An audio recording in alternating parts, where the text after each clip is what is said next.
വീട്ടിൽ വെറുതെ ഇരുന്ന് ബോറടിച്ചപ്പോൾ പെട്ടെന്ന് തോന്നുന്ന ഐഡിയ ആണ് എവിടെയെങ്കിലും പോയിട്ട് വരാമെന്ന്. അങ്ങനെ കസിൻസിൻ്റെ ഒപ്പം വണ്ടി ചാടി കയറിയിരുന്നു. പ്രത്യേകിച്ച് പ്ലാനിങ് ഒന്നും ഉണ്ടായിരുന്നില്ല. നമ്മളെ നാട്ടിൽ തന്നെയുള്ള ഏതെങ്കിലും നൈസായിട്ടുള്ള സ്പോട്ട് അത്രയും മൈൻഡിലുണ്ടായിരുന്നുള്ളൂ. അങ്ങനെ വൈകുന്നേരം ഒരു 5 മണി 5:15 ആകുമ്പോഴേക്കും ഞങ്ങൾ നെല്ലാർ സ്ഥലത്തെത്തി. വയനാട്ടിലെ ഒട്ടുമിക്ക ആൾക്കാർക്കും ഫെമിലിയർ ആയിട്ടുള്ള സ്ഥലം തന്നെ ആയിരിക്കും കേട്ടോ നെല്ലാർ സ്ഥലം. മുമ്പൊക്കെ ഒരുപാട് തവണ വന്നിട്ടുണ്ടെങ്കിലും അന്നൊന്നും ഫീൽ ചെയ്യാത്തൊരു പ്രത്യേക തരം ക്ലൈമറ്റ് ആയിരുന്നു കേട്ടോ അന്നുണ്ടായിരുന്നത്. മൈൽഡായിട്ടുള്ള വെയിലും ചെറിയ ചാറ്റൽ മഴയൊക്കെ ഉണ്ടായിരുന്നു കേട്ടോ. അങ്ങനെ പോയ സ്ഥിതിക്ക് കുറച്ച് ഫോട്ടോസും വീഡിയോസൊക്കെ എടുത്തു. പിന്നെ കുറച്ച് സമയം അവിടെ സ്പെൻഡ് ചെയ്തു.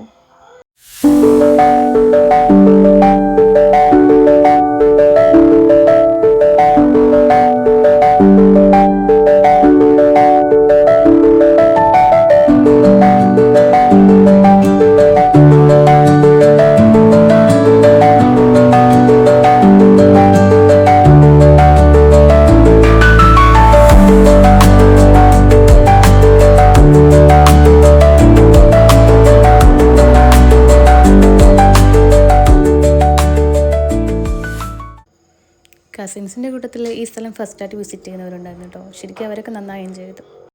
അപ്പോൾ ഡെയിലി ലൈഫിൽ തിരക്കൊക്കെ മാറ്റി വെച്ച് കുറച്ച് സമയം കാം ആൻഡ് ക്വയറ്റായിട്ട് സ്പെൻഡ് ചെയ്യാൻ ഇഷ്ടപ്പെടുന്നവർക്ക് ഏത് ടൈമിൽ വേണമെങ്കിലും ഇവിടെ വരാം കേട്ടോ.